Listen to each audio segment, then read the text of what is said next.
നമസ്കാരം. കഴിഞ്ഞ ക്ലാസ്സിൽ നമ്മൾ പഠിച്ചത് മകൻ അമ്മയെ ജില്ലാ ആശുപത്രിക്കരികിൽ കൊണ്ടുപോയി കളയാൻ ശ്രമിക്കുന്നതും ആ ശ്രമം പരാജയപ്പെടുന്നതും വരെയാണ്. ഇനി അടുത്ത എന്താ ചെയ്യുന്നതെന്ന് നോക്കാം. പിന്നെയും മുന്നോട്ട് വെട്ടമില്ലാളില്ല കുട്ടിയെ കാന്തത കണ്ണു പൊത്തി കളിക്കുന്ന വിദ്യാലയമുറ്റമുണ്ടിനി പൊട്ടിക്കരഞ്ഞും ശടിച്ചും കുതറിയും എത്തിയതും ഉച്ചയാവോളം അമ്മയ ചുറ്റുമതിലിൻ പുറത്തന്നു നിന്നതും ചങ്കിൽ കരച്ചിൽ കുരുങ്ങിപ്പിടഞ്ഞതും പിച്ചിയതാര് കരിഞ്ഞൊരി കൈകളും പെട്ടെന്നു വാഹനം മുന്നോട്ടു പോകയാൻ. ഏകാന്തത എന്ന് വെച്ചിട്ടുണ്ടെങ്കിൽ വിജനമായ അവസ്ഥ, ശടിക്കുക, എതിർക്കുക, പിച്ചുക എന്ന് വെച്ചാൽ നുള്ളുക. ഇവിടെ കവി പറയുന്നത് പിന്നെയും മകൻ അമ്മയെയും കൊണ്ട് മുന്നോട്ടു പോയി. വെട്ടവും ആളുമില്ല, ചെറിയ ഏകാന്തത. കണ്ണു പൊത്തിക്കളിക്കുന്ന വിദ്യാലയത്തിൻ്റെ മുറ്റമൊന്ന് ഇനിയുണ്ട്. പൊട്ടിക്കരഞ്ഞും നിർബന്ധം പിടിച്ചും കുതറിയും സ്കൂളിലെത്തിയതും ഉച്ചയാകുന്നതുവരെ അമ്മ ആ ചുറ്റുമതിലിൻ്റെ പുറത്ത് കാത്തുനിന്നതും ചങ്കിൽ കരച്ചിൽ കുരുങ്ങി പിടഞ്ഞതും അയാളോർത്തു. തന്നെ ആരോ നുള്ളി നോവിക്കും പോലെ തോന്നി. അപ്പോൾ വാഹനം മുന്നോട്ടു പോയി. വിദ്യാലയമുറ്റത്ത് അമ്മയെ കളയാൻ മനസ്സു വന്നില്ല. കാരണമെന്താണ്? താൻ ശാഠ്യം പിടിച്ചു. വിദ്യാലയത്തിൽ കുട്ടിനാളിൽ കരയുമ്പോൾ മതിലിനപ്പുറത്ത് അമ്മ ചൂറ്റുപാത്രവുമായി കാത്തു നിൽക്കും. അതോർക്കുമ്പോൾ ആ മകനെ ആരോ നുള്ളിയതുപോലെ തോന്നുന്നു എന്നാണ് കവി പറയുന്നത്. അത് അമ്മയുടെ കൈകളാകാം. ഓർമ്മകൾ പോയ കാലത്തേക്കും സംഭവങ്ങൾ വർത്തമാനകാലത്തേക്കും മകനെ പിടിച്ചു വലിക്കുന്നു. ഇനി അടുത്ത കവിതാഭാഗം ശ്രദ്ധിക്കുക.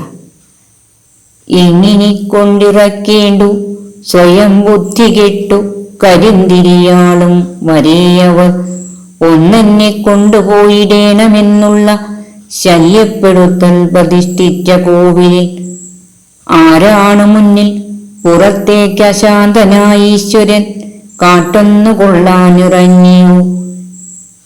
ഇനി അടുത്തതായിട്ട് അമ്മയെ കൊണ്ടുപോകുന്നത് എവിടെയാണ് എന്നാണ് ഈ വരികളിൽ പറയുന്നത്.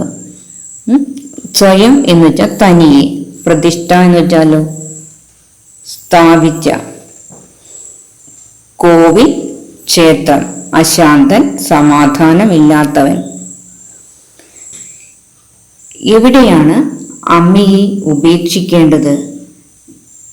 സ്വയം ബുദ്ധി മരവിച്ച് കരിന്തിരിയാകും വരെ അമ്മ മകനോട് തന്നെ അമ്പലത്തിൽ ഒന്ന് കൊണ്ടുപോകണം എന്ന് പല പ്രാവശ്യം അമ്മ ഒരു ശല്യപ്പെടുത്തൽ പോലെ ആ മകനോട് പറഞ്ഞിരുന്നു. അപ്പോഴാണ് മകൻ അമ്പലം കാണുന്നത്. അമ്മയെ അവിടെ ഇറക്കിയാലോ എന്ന് മകൻ ആലോചിച്ചു. പക്ഷേ അമ്മയെ അവിടെയും ഇറക്കാൻ കഴിഞ്ഞില്ല.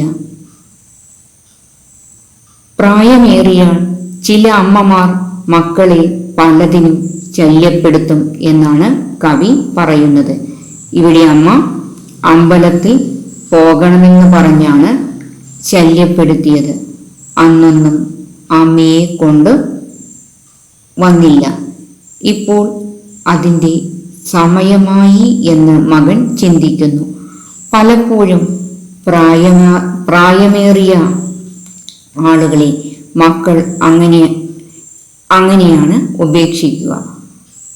ആഗ്രഹം പറഞ്ഞ സ്ഥലത്ത് കൊണ്ടു ചെല്ലും, അവിടെ അവരെ ഇറക്കിവിടും. ഒളിച്ച് മക്കൾ മാറുകയും ചെയ്യും.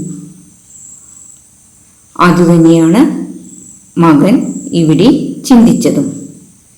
വിദ്യാലയ മുറ്റത്തിൽ ഇറക്കിവിടാൻ പറ്റാതെ അമ്മയെയും കൊണ്ട് മുന്നോട്ടു പോയി. ഇനി എവിടെയാണ് അവരെ കൊണ്ടിറക്കേണ്ടത്?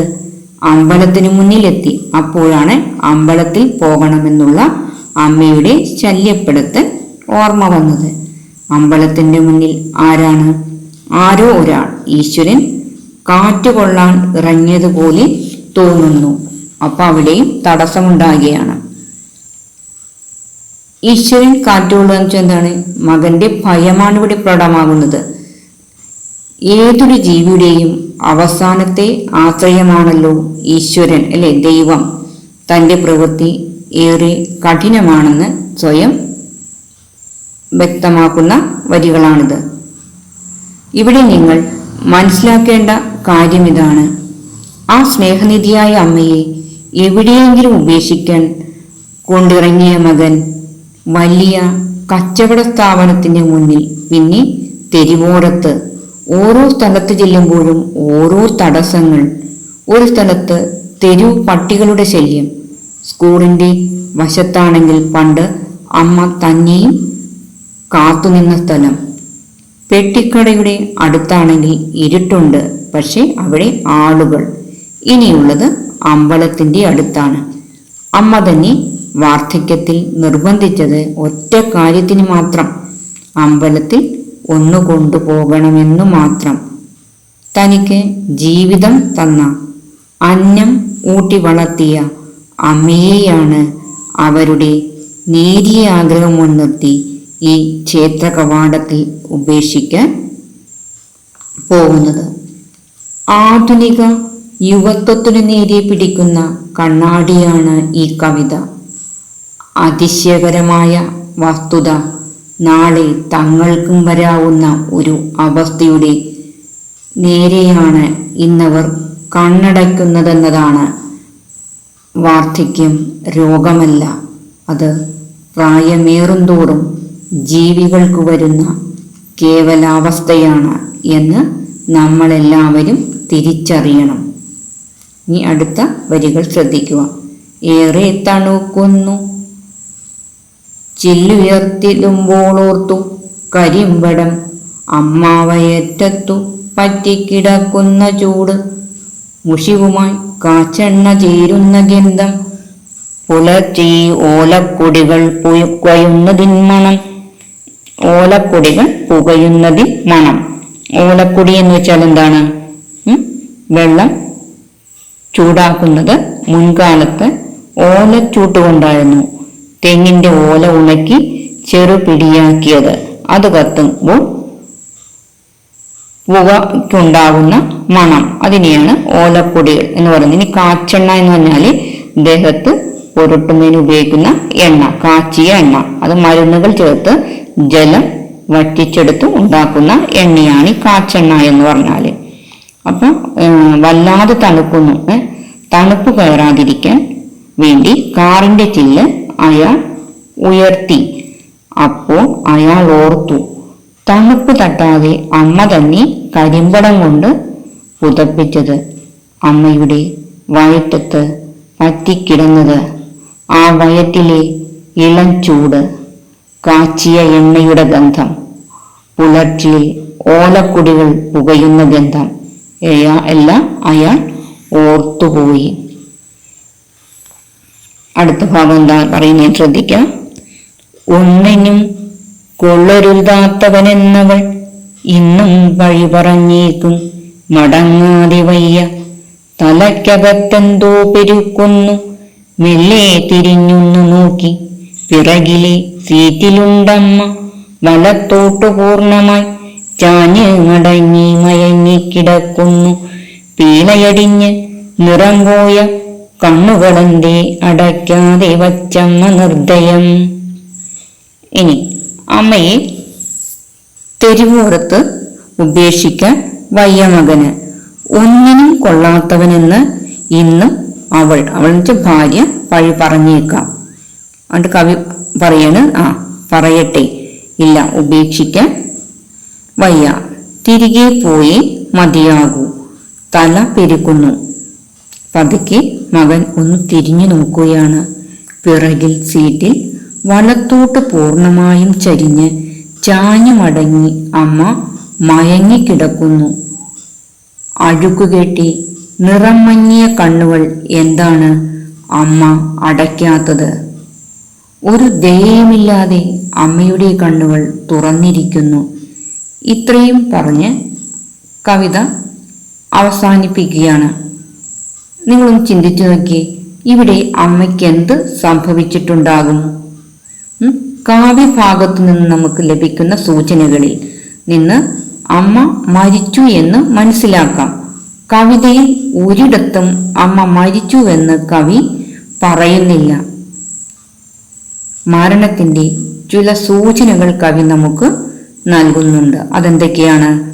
വലത്തോട്ട് പൂർണ്ണമായും ചാഞ്ഞ് മടങ്ങി മയങ്ങിക്കിടക്കുന്നു. പീളയടിഞ്ഞ് നിറം പോയ കണ്ണുകൾ അടയുന്നില്ല. നിർദ്ദയം തുറന്നിരിക്കുന്നു. ഈ സൂചനകൾ മരണത്തെയാണ് സൂചിപ്പിക്കുന്നത്. 21-ാം നൂറ്റാണ്ടിൽ കുടുംബ ബന്ധങ്ങളിൽ വരുന്ന അഗാധമായ വിള്ളൽ ഈ കവിതയിൽ നമുക്ക് ദർശിക്കാൻ കഴിയും. പത്രങ്ങളിൽ, ദൃശ്യമാധ്യമങ്ങളിൽ കാണുന്ന ഒരു കാഴ്ചയിലേക്ക് കവി നമ്മെ നയിക്കുന്നു. അനാഥരായി ഉപേക്ഷിക്കപ്പെട്ടവർ, അവരെ പോലീസും സാമൂഹിക പ്രവർത്തകരും ചേർന്ന് അനാഥാലയങ്ങളിൽ എത്തിക്കുന്ന വാർത്ത അല്ലെങ്കിൽ കാഴ്ച നാം ശ്രദ്ധിക്കുക. അവരാരും അനാഥരല്ല, അവർ സനാഥരാണ്. പക്ഷേ മക്കൾക്കും സ്വന്തക്കാർക്കും ബന്ധുക്കൾക്കും വേണ്ടാത്തവർ, മരണത്തിനും വേണ്ടാത്തവർ. ഇവരുടെ ജീവിതം ഒരു സാമൂഹിക പ്രശ്നമാണ്. വാർദ്ധക്യം തടയാവുന്നതല്ല, രോഗമല്ല, കേവലം ഒരവസ്ഥയാണ്. ഇത് മനസ്സിലാക്കുക. സാമൂഹിക പ്രതിബദ്ധത തുളുമ്പുന്ന കവിതയാണിത്. റഫീഖ് അഹമ്മദ് ഈ കവിത എഴുതിയതുകൊണ്ടോ മറ്റോ നമ്മുടെ സമൂഹത്തിന് വൃദ്ധരോടുള്ള കാഴ്ചപ്പാടിന് മാറ്റമുണ്ടാകണമെന്നില്ല. നമ്മൾ ഓരോരുത്തരും തന്നെ വിചാരിക്കണം. ഇതോടെ പാഠഭാഗം കഴിഞ്ഞു. നന്ദി.